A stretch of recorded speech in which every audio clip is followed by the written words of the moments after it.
On the gleaming observation deck of the art cruise vessel Lustra, Ambassador Valira stood before a vast panorama of stars. The ship drifted silently between planets, carrying treasures from many worlds. Valira was famous in her system for her rare beauty and bright violet eyes.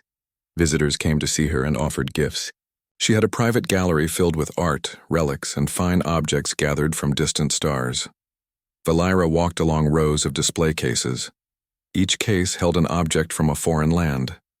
There were sculptures carved from blue marble and glowing, crystals that shimmered in dark corners. Servants polished brass stands, adjusted lights, and straightened velvet cloths. Everywhere she looked there was beauty and color. At the far end of the hall, a simple case drew Valira's attention. It held a small globe about the size of a human fist. The sphere was smooth and opaque like milky glass. A soft glow flickered under its surface, as if something lived inside. The globe rested on a silver base with delicate patterns etched into the metal. A plaque read, Prototype Neural Emotive Sphere. Origin, Terra, Human. Valira paused. She had not seen any human objects of high value. Humans were brave explorers, but not known for refined art. She raised a slender hand to her chin. Her violet eyes narrowed as she examined the globe. It looked too simple. There was no gold or precious stones. It seemed like a child's toy. Two assistants stood beside her, Arik, her holographic steward, and Lorraine, her guard. Arik was a small, light figure that could change shape. Lorraine was tall and lean with gleaming armor. They watched as she studied the sphere. Ambassador, Arik said softly. This device came from a human expedition. They say it is rare. Valira asked, What does it do? Arik projected a short translation. It can capture feelings and show them as lights and images. Humans use it on long journeys. Valira raised an elegant brow. She tapped the glass case. Feelings? On a plane? Sphere? I collect art that tells stories, not feelings. It seems too childish. Lorraine stepped closer. Mistress, the human traders ask a high price. They believe it can impress visiting envoys from Orlax Prime. Valira looked at him and then at the sphere. She thought of the nobles and diplomats who would come soon. If the sphere could show something new, it might raise her status. Yet she still doubted. She shook her head. It is a toy. Tell the merchants I am not interested. A human trader bowed low at the entrance. His skin was pale, and his eyes held hope. Ambassador Valira, this device holds the heart of my people. I beg you to see its value. It is unlike anything you have seen. Valira studied his face and let silence last. She was powerful and could refuse if she liked. But something inside her stirred. She glanced at the sphere. It glowed faintly under the lights, and she saw a ripple inside, as if it waited. Arik whispered in her ear. Perhaps a closer look would cost little but yield much. The cost is high, but you can arrange payment. She closed her eyes for a moment. Memories of past failures filled her mind. She had learned that small acts of empathy could yield loyalty. She opened her eyes and nodded. Very well. Purchase it. The trader's face brightened. Thank you, Ambassador. You will not regret this. SE and activated diagnostic routines. A soft chime sounded as data streamed along his internal circuits. Arik saw that the globe stored complex patterns unlike any other artifact in Valira's collection. He stored this finding in memory but said nothing. Instead, he arranged for the case to be quietly moved into Valira's private salon where no one else might touch it. That evening, Valira entertained guests from a nearby system. She adorned her salon with precious tapestries and silver candelabras. Gilded chairs formed a half-circle around a marble pedestal, on which the globe now stood. The visitors arrived in resplendent garments. They admired her art collection and discussed politics and trade. None mentioned the globe. They assumed it was merely a trivial accessory. Valira watched them speak of distant wars and negotiations. She felt distant from their concerns. The globe stood silent, its glow faint. She barely noticed it as she held conversations and entertained laughter. After her guests departed, servants cleared the salon. Valyra remained, alone with the globe. The night sky shimmered through high windows. Candles flickered, casting moving shadows. Valyra walked slowly around the pedestal. She used her slender fingers to brush a strand of hair behind her ear. She studied the globe once more. Its smooth surface seemed to hide secrets. For a moment, she saw a tiny flicker inside, a swirl of light like a firefly moving in mist. She gasped softly and stepped closer. But when she blinked, nothing remained. Only the single mote of glow within the sphere. Auric appeared as a gentle glow in the corner. "Ambassador," he said, "shall I initiate the sphere's activation protocol?" His voice was calm and careful. Valyra hesitated. She had no command of human devices. "Do it," she said at last. "Show me its strength." Auric nodded and projected a small control panel in mid-air. He tapped virtual buttons and the sphere shivered. Light swelled beneath its surface. Then it illuminated the room with soft gold beams. Valyra's eyes widened. Floating above the globe, a translucent image formed. A small human child ran through a field of tall grass, sunlight dancing on daisies.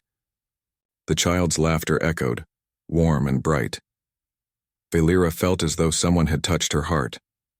She had never heard such pure laughter. In her world, beauty was measured by art and elegance. She did not expect to feel such emotion from a simple device. The hologram shifted. Now the child knelt to examine a flower, its fingers gently brushing petals. Valyra took a step closer, forgetting protocol. She forgot that holograms were intangible things. She reached out to touch the image, but her hand passed through empty air. Still, she watched with rapt attention. The image changed again. The child's mother appeared holding a small book. She pointed to drawings of stars on parchment. The mother's voice spoke in soft tones. "Look, my child, those lights are other worlds. One day, you will sail among them." Valyra trembled. The memory of her own mother, long gone, flashed in her mind. She felt a pang of longing. The sphere displayed more scenes. Humans learning in small classrooms, their faces bright with eagerness. Scientists celebrating a new invention in a cramped lab. Children and elders sharing stories by firelight. These images felt tender and honest. Auric observed Valyra closely. He saw tears gather in her violet eyes. He knew that she, as an ambassador, had seen suffering and cruelty in many worlds. Yet this simple human family scene stirred more empathy than any grand painting. He hovered behind her and spoke gently. The sphere captures human emotions and memories. It translates them into light and motion. It was made to share what humans feel inside. Valyra nodded, her breath shallow. "It is more than a toy," she whispered. "It is a window to a new world." The hologram slowly faded. The salon returned to quiet darkness, lit only by flickering candlelight. Valyra sank onto a velvet chaise. She held her hands together, still trembling. The sphere glowed softly, as if satisfied that it had fulfilled its purpose for the night. Valyra touched its cool surface through the glass. She closed her eyes. She did not know what tomorrow would bring, but she knew her life had changed. Something inside her had awakened. For the first time, she felt a connection across the void of space to another species. Outside the salon, the rest of the Lustra drifted through star fields. Servants and sailors continued their duties, unaware of what had occurred in Valyra's private space. The galaxy was vast, full of wonders and dangers. Yet in that quiet moment, a single human invention had bridged the gap between an alien, beauty, and the soul of a distant world. Valyra would remember that night always, and the sphere, once thought a mere toy, pulsed gently, ready to reveal more of humanity's hidden truths. Valyra woke before dawn, her mind still echoing with images from the sphere. She rose and dressed in robes of deep purple silk, her steps quiet on the marble floor. The gallery lay empty and silent. Only the soft glow of the neural emotive sphere lit the room. Valira approached the sphere's glass case. Her violet eyes lingered on its smooth surface, remembering the child's laughter and the gentle voice of the mother teaching about stars. She brushed a fingertip against the glass and imagined what else the device might hold. She summoned Arik, her hollow steward. In a flicker, his form appeared beside her. "Ambassador, you wish to see more?" he asked, his voice calm. Valira nodded. "Yes. Show me deeper human experiences." Arik touched a control pad that floated in midair. The case opened with a soft hiss, and Valira lifted the globe in her hands. It felt cool and alive, as if it pulsed with quiet energy. Arik whispered instructions in her ear. Valira settled on a velvet cushion. She held the globe carefully and pressed her palm against its smooth surface. A warm glow spread under her fingers. Within moments, the room filled with a soft hum of light. Holographic images unfolded above the sphere. A sunrise over Earth's ocean, golden light spilling across a quiet beach. The sound of waves lapping and seagulls calling drifted in the air. Valira leaned forward. She felt the gentle breeze and smelled salty air as if she stood at the ocean's edge. She closed her eyes and breathed deeply. The scene shifted. Now she saw humans at work in a small field on Earth. They planted seeds in rich soil under a clear sky. Men, women, and children knelt together, their hands in the earth. They spoke softly, encouraging each other. Valira watched as they tended rice fields with care. She sensed their hope, that with each seed, they could feed families and build communities. The simple act of planting became a prayer for better days. Her heart fluttered. In her world, food arrived on ships or flew in from faraway colonies. But here, people worked the land themselves, trusting the soil to give life. Next, the sphere showed celebrations of Earth's festivals. Families lit lanterns of paper and silk on warm evenings. Children ran between stalls, laughing as they chased each other. Music drifted through the streets, drums, flutes, and voices raised in song. Valira saw people offering food to strangers, giving coins to wandering musicians, and gathering at temples to pray. The scenes felt joyous and communal. She realized that for humans, celebration was not just spectacle.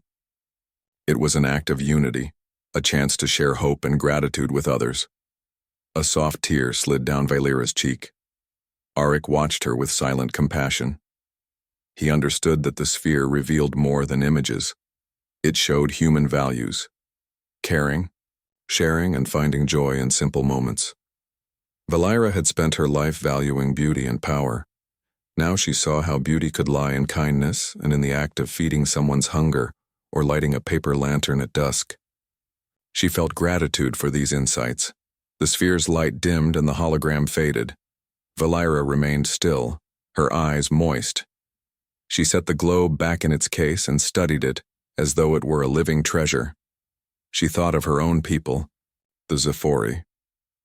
They prized elegance and refinement, but seldom paused to think about unity among families or kindness toward strangers. She wondered if her own world could learn from these simple human rituals. 1 hour later, diplomats from Orlax Prime arrived. They came to discuss a treaty of trade and peace. Valira greeted them in her salon. She noticed their weary faces, countless. Negotiations had tired them. She offered them refreshments of sweet fruit and cool water. The Orlaxians accepted with polite nods. They admired her gallery, pointing at sculptures and talking of gemstones. Valira guided them to the sphere's case. At first, the diplomats shrugged, assuming the sphere was nothing more than a novelty. "A child's plaything," one said, tracing patterns on its stand. Valira watched their polite smiles. Then she motioned to Arik and said, "If you wish, I will show you its true purpose." Arik activated the device. The sphere sprang to life. Holographic light filled the room. This time it showed a human doctor tending to a patient in a small clinic. The doctor's gentle hands checked the patient's pulse. He smiled kindly as he handed a cup of tea to the sick child. The child's face lit with relief. Arlone, the chief diplomat, leaned forward. He sensed the compassion in the scene. "What is this?" he asked. Valera replied, "This sphere shares human empathy. It shows how humans care for one another, even when resources are scarce." Another diplomat, Treve, added, "We see the doctor's hands, feel his care. We sense hope in the patient's eyes." The Orlaxians exchanged looks of wonder. They had seen many advanced human machines, but none that spoke of such honest emotion. The scene shifted again.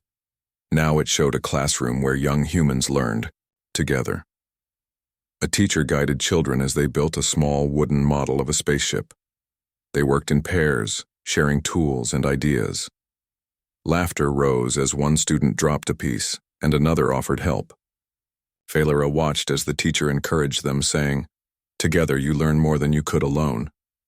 The Orlaxians murmured in appreciation.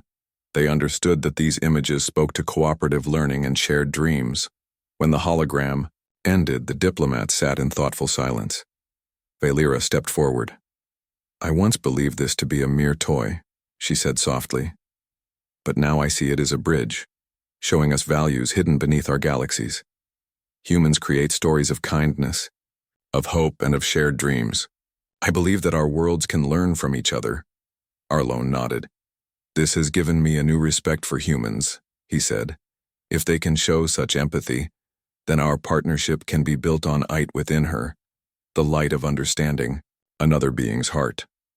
In the silence, the sphere's glow faded, resting until the next moment when human emotion would awaken it once more. Valera rose early the next morning, the image of human compassion still fresh in her mind. She had decided to present the neural emotive sphere to the Scifi Council, hoping to share the lessons she had learned. The council chamber sat high in the capital's grand tower. Its walls were carved from pale stone, and tall windows overlooked the twin moons of Scifi Prime. Valera wore a cloak of deep violet silk, trimmed with silver thread, her usual attire for public duties. Behind her walked Arik, the Hollow Steward, floating quietly and ready to help should the sphere need activation. The chamber filled with council members, each seated on ornate chairs arranged in a semicircle. Elder representatives from various cities and distant outposts discussed trade, security, and diplomatic matters. When Valera entered, they greeted her with respectful bows. She approached the central podium where a low pedestal waited, draped in white cloth. Arik hovered close beside the pedestal, carrying the sphere's glass case. Valera spoke in a calm, clear voice. "Honored council members, I wish to share an artifact from a distant world, the neural emotive sphere, crafted by humans. It appears simple, yet it holds the power to unite us in ways we have not known." A murmur ran through the chamber. Some elders raised their brows, skeptical. Elder Garea, a stout figure in ceremonial armor, spoke first. "Ambassador, Scifi, pride lies in refined art and fine objects. Why should we value a mere human device that shows images? We have no need for children's toys." Valera met his gaze steadily. "This sphere does more than display images. It reveals the heart and spirit of a people. It teaches empathy. I ask that you see its purpose before judging." She nodded to Arik. Arik tapped a virtual control panel. The pedestal's cloth fell away, and the sphere rested in its silver base. A hush settled over the council. Valera reached out and lifted the globe from its case, holding it firmly. She pressed her palm to its smooth surface. Immediately the sphere glowed with soft blue-white light that filled the chamber. Holographic images unfolded above, a group of human children offering food to a stranger. The stranger was a traveler wearing a dusty cloak. The children's bright eyes and gentle smiles spoke of trust. Their simple act of sharing bread in a crowded market touched something deep within even the sternest council members. Next, the sphere projected a classroom scene. Young humans studied together, writing characters on paper and guiding each other's hands as they drew. A teacher knelt beside a student pointing at a book. The children listened quietly, eager to learn. The chamber fell silent. Elder Garea looked away, his posture slumped. Valera let the image linger before pressing the sphere gently to shift scenes.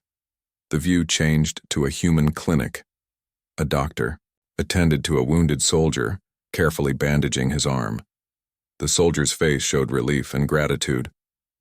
The hologram conveyed no harsh blood or gore, only the kindness of a healer and the courage of one who endured pain.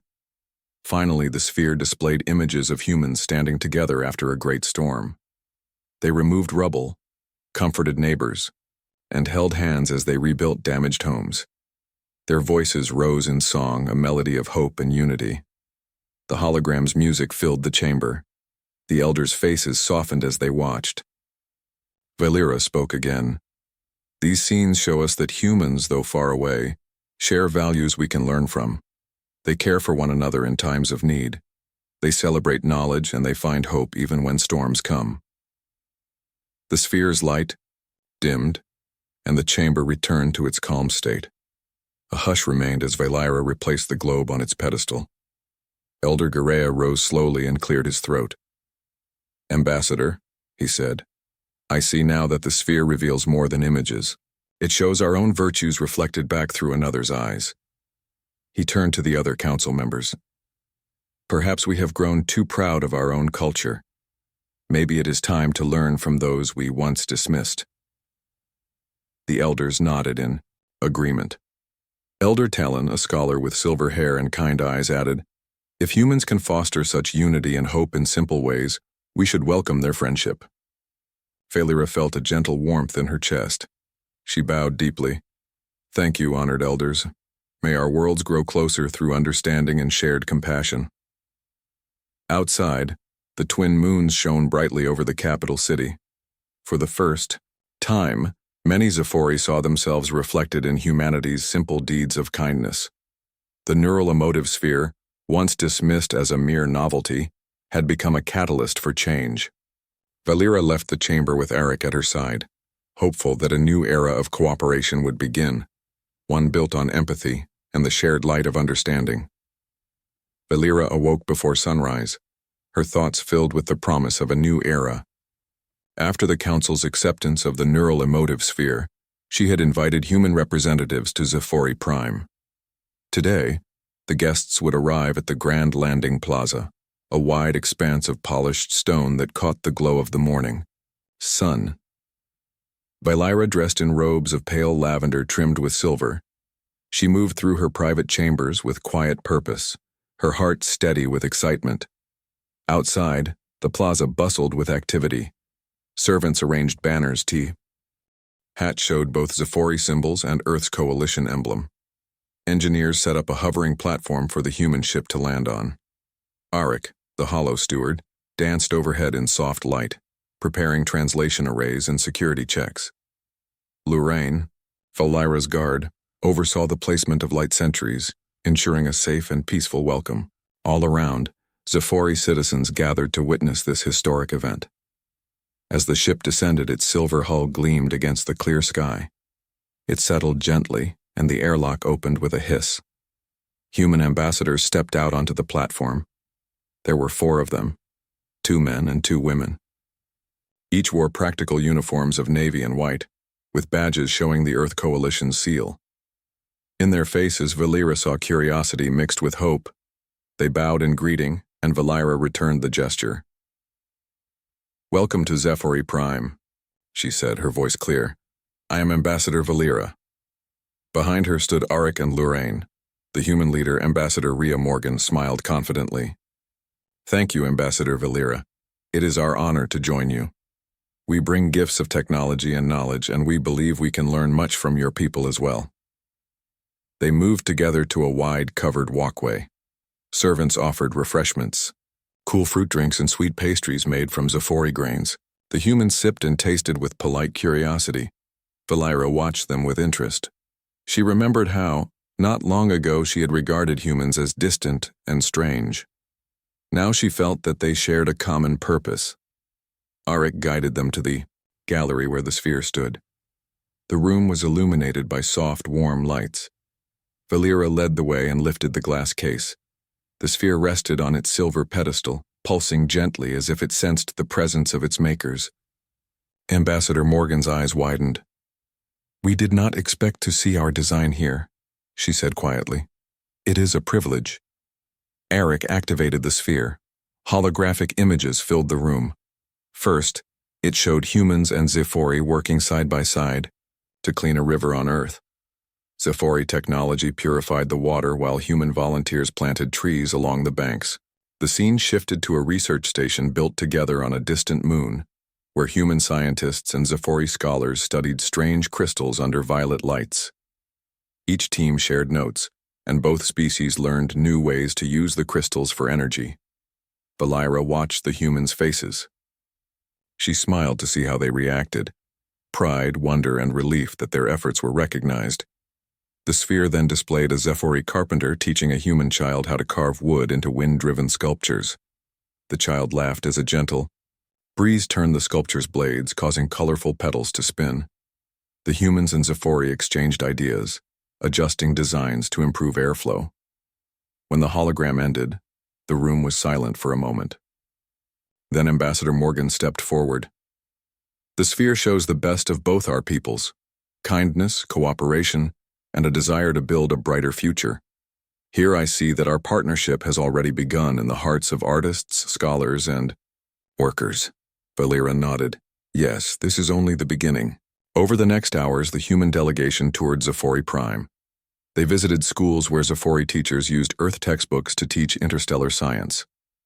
They walked through docks where ships from both planets unloaded goods and shared recipes for food. They saw workshops where Scifi artists learned new painting techniques from human instructors. Valira accompanied them, asking questions and noting the enthusiasm on both sides. In one workshop, a young Scifi painter named Lorena explained how she combined Scifi pigments with earth dyes to create new shades. The humans watched as Lorena mixed bright blues and deep purples. In Scifi, we value subtle color changes, she said. But with these dyes, I can show feelings through gradients that shift as you move around the canvas. One human artist, named Raj Patel, nodded in approval. Our styles are different, but there is beauty in both. Together we can create something neither of us could make alone. After the celebration, Valira walked with Ambassador Morgan along a balcony overlooking the city. Below them, lights glowed like stars across the streets. The air carried a soft breeze cooled by the evening. Today has been more than I dared imagine, Morgan said. Your people have warmth and curiosity that match their beauty. Valira smiled. And your people have shown kindness that bridges any gap. I hope we can continue to share our best qualities. Morgan nodded. We will. We will send our scholars, our artists, and our engineers to work with you. And we will learn from Scifi traditions of art and diplomacy. Valira looked at the twin moons rising in the sky. Then our future is bright, Ambassador Morgan. Together, we will create wonders no single world could achieve. In that moment, Valira felt a deep sense of purpose. She believed the neural emotive sphere had done its work. It had revealed the hidden strength of unity. As the wind carried the distant sound of music, she turned back toward the lights of Scifi Prime. She knew that tomorrow would bring new challenges, but she also knew that together they could face anything. In the gentle glow of the night sky, two worlds had found a shared path. Valira rose before dawn the next morning, eager to see how the work between Scifi and humans had progressed. Since the grand celebration, teams from both worlds had settled into shared projects across Scifi Prime. In a sunlit courtyard behind the council tower, she found a group of Scifi engineers and human scientists working side by side. They wore light uniforms, white tunics for the humans and pale lavender robes for the Scifi, each marked with the new Alliance emblem, combining Scifi spirals and Earth's star. Ambassador Rhea Morgan stood at the center, overseeing a small, streamlined vehicle designed for search and rescue in rough terrain. The machine had Scifi energy cells paired with human guidance computers. Around her, a Scifi engineer named Giral examined the energy cell interface, while a human technician, Dr. Mei Chen, adjusted the navigation sensors. Valira watched as the two spoke quietly, exchanging ideas. Giral showed Mei how to adjust the energy flow to cope with Scifi weather. Mei explained how to code the computer to adapt to sudden changes in direction. Their cooperation felt seamless, like two parts of a single mind working together. Valera smiled and clapped her hands gently. "Your progress is admirable," she said. The two paused and Gerald bowed. "Thank you, Ambassador Valera. Dr. Chen's ideas helped us finish early." May wiped sweat from her brow and grinned. "And your engineer's knowledge of Scifi terrain is helping us design a vehicle that can handle any storm." Valera placed a hand on the vehicle's smooth hood. "Soon we will test it on the mountain roads. But first, there is news. From beyond our system." Arik appeared beside Valera as a soft glow. "My lady, a distress signal arrived this morning. The mining colony on Vostra 9 has suffered a structural collapse. Many workers are trapped underground. Scifi rescue ships are preparing to depart, but space is vast and rescue will take time. The human fleet offered to send additional support immediately." Valera's brows knitted together. The collapse on Vostra 9 was serious. Vostra 9 was a frontier planet known for rough rock tunnels and narrow shafts. She looked at the rescue vehicle. "Can it reach Vostra 9 faster than our current ships?" Gerald shook his head. "Not unless we launch by Scifi standard ships. This vehicle is for ground use once we arrive." May added, "We have unmanned drones ready to map the tunnels, but we need Scifi transport to guide ground teams. If we work together now, we can send a joint fleet." Valera raised her hand. "Then we shall do exactly that. Assemble both our resources." She glanced at Morgan, who nodded grimly. "We are ready. Time is critical." By mid-morning, the rescue fleet had departed. Scifi cruisers and human frigates flew side by side out of the orbital docks. Valera and Morgan watched from a high balcony overlooking the docks. Bright engines glowed as the ships climbed into the sky. Below, citizens of the capital gathered, waving banners of goodwill. Valera felt a mixture of pride and worry. A mineral collapse meant lives were at stake. Yet she believed in the unity they had forged. In the council chamber, maps of Vostra 9 covered the walls. Scifi scouts had already sent surface scans. Humans transmitted drone data showing which tunnels remained open. Arik floated above a central table, projecting three-dimensional images of the underground lattice. The main shaft at Sector C4 collapsed, he explained. Tunnels near Sector D1 are the safest routes for rescue teams. Temperatures underground drop sharply at night. We have about 24 hours before those trapped face severe cold. Gerald and Dr. Chen stood at one side of the table. Gerald pointed at a narrow tunnel.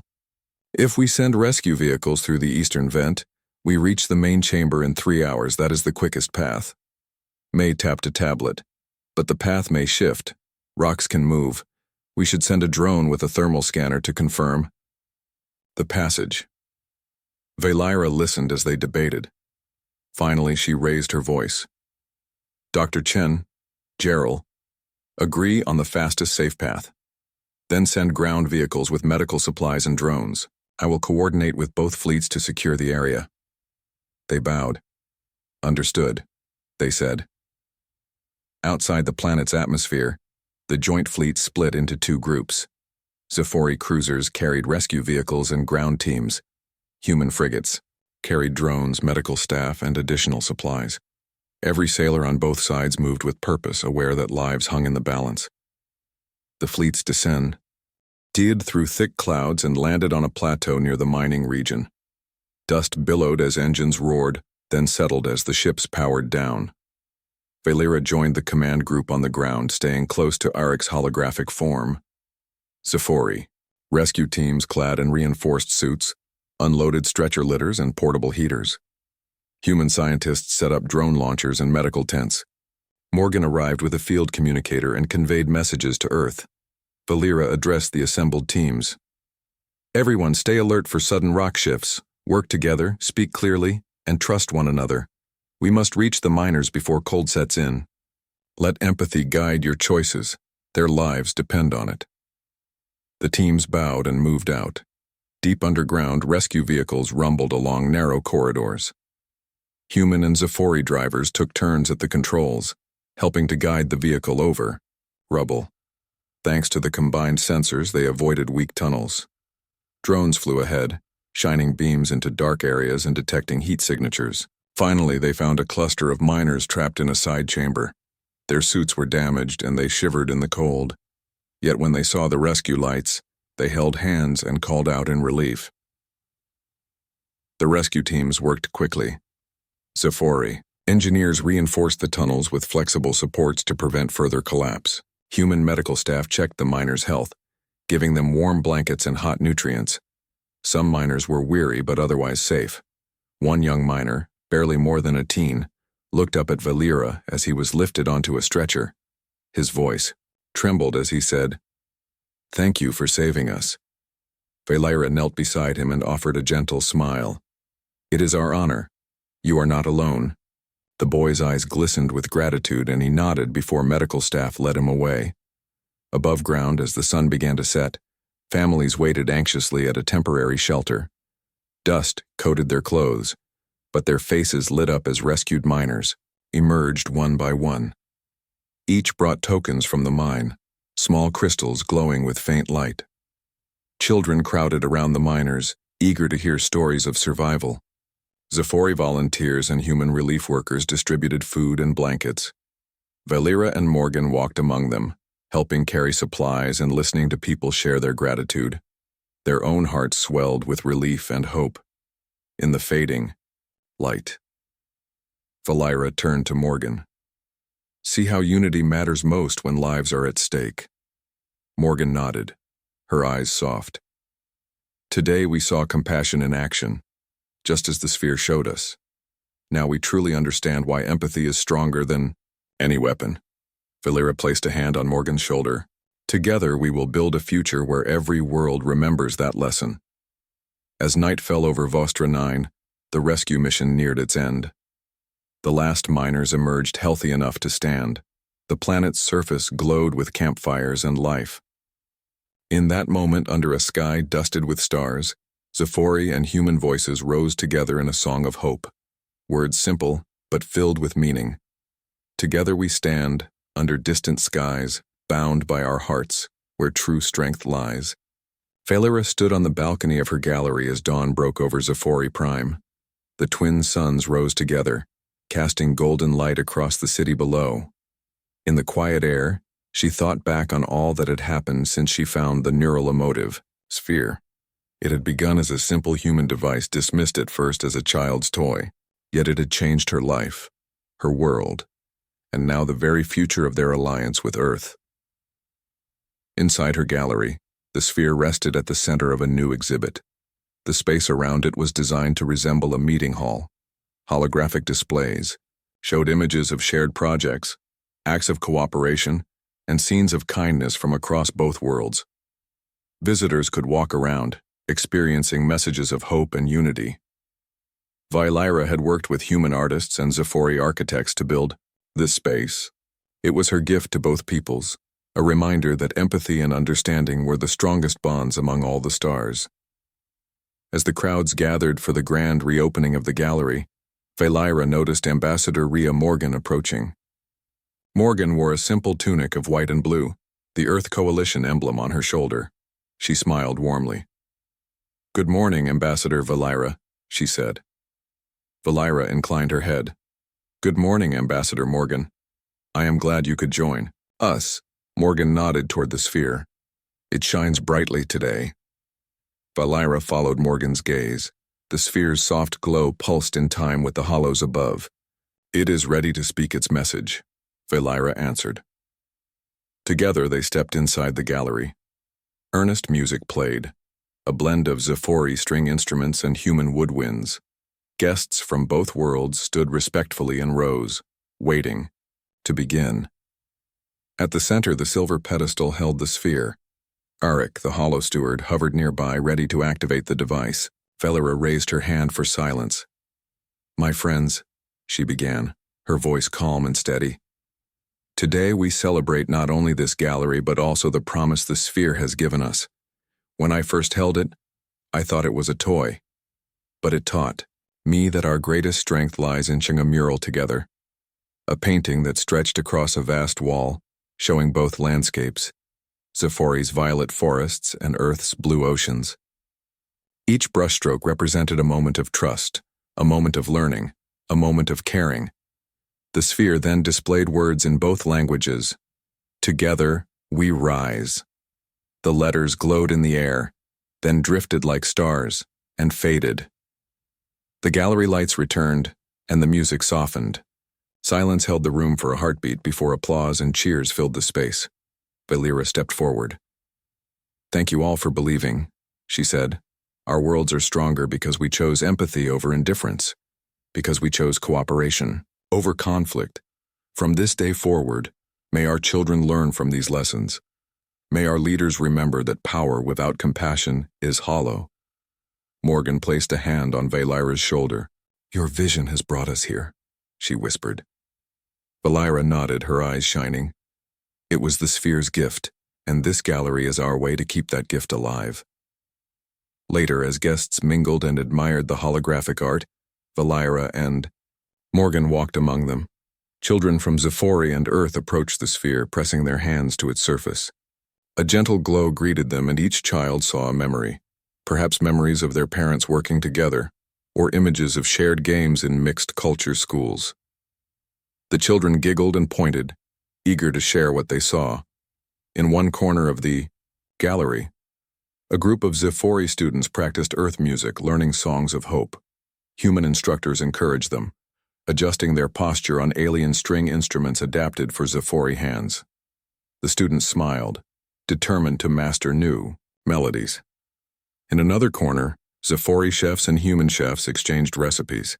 Aromas of familiar spices and exotic herbs blended. They prepared small samples, Zephori sweet buns filled with earth berries, human pastries flavored with Zephori nut oils. Visitors paused to taste, nodding with approval at each bite. The chefs laughed together when someone accidentally spilled sugar over a blue-glazed Zephori plate.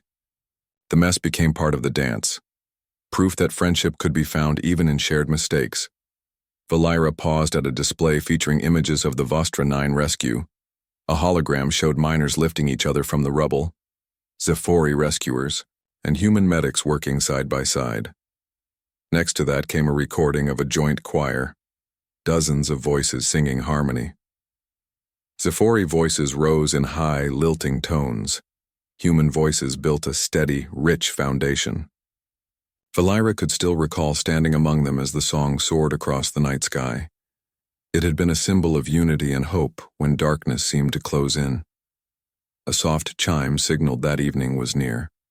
Valera stepped out onto a balcony overlooking the plaza. The crowd below watched as the gallery's lights shone like stars in the dusk. Valera turned to Morgan. "This night feels like a dream," she said. Morgan smiled and took a deep breath of the cool evening air. "It is real," she answered. "And it will live on in everything we do. We have built something precious here. Let us guard it carefully." Valera nodded. "We will. The Zephori and the humans will walk this path together side by side." Below, lanterns lit the paths of the plaza, and Zephori children waved small banners bearing both world symbols. Human children held glow sticks that matched the lanterns' colors. Music began again, carried from the gallery out into the plaza. Zephori dancers moved in fluid steps, joined by human dancers learning new patterns. Laughter and song drifted upward to the balcony where Valera and Morgan watched. As they stood there, Valera felt the sphere's memory echo in her mind, the moment she first saw the human child's laughter. That simple memory had led to all of this. It had united worlds and given birth to an era of cooperation. She felt gratitude rise in her heart. Then she saw Morgan place a comforting hand on her arm. The ambassador from Earth did not need words. They both understood that the work would continue, that challenges would come, but that together they could face them. The twin suns set, and the stars took their places in the sky. Far off, Zephori and human lights mingled among distant planets. In this gathering, both peoples celebrated not just a gallery or a device, but the hope that all beings, no matter their origin, could find common ground within their hearts. And, as the song of unity rose in the night, Valira knew that the galaxy's HFY story, the story of alien beauty surprised by a toy, had become a legend of its own, a legend of compassion, cooperation, and the enduring strength of shared humanity.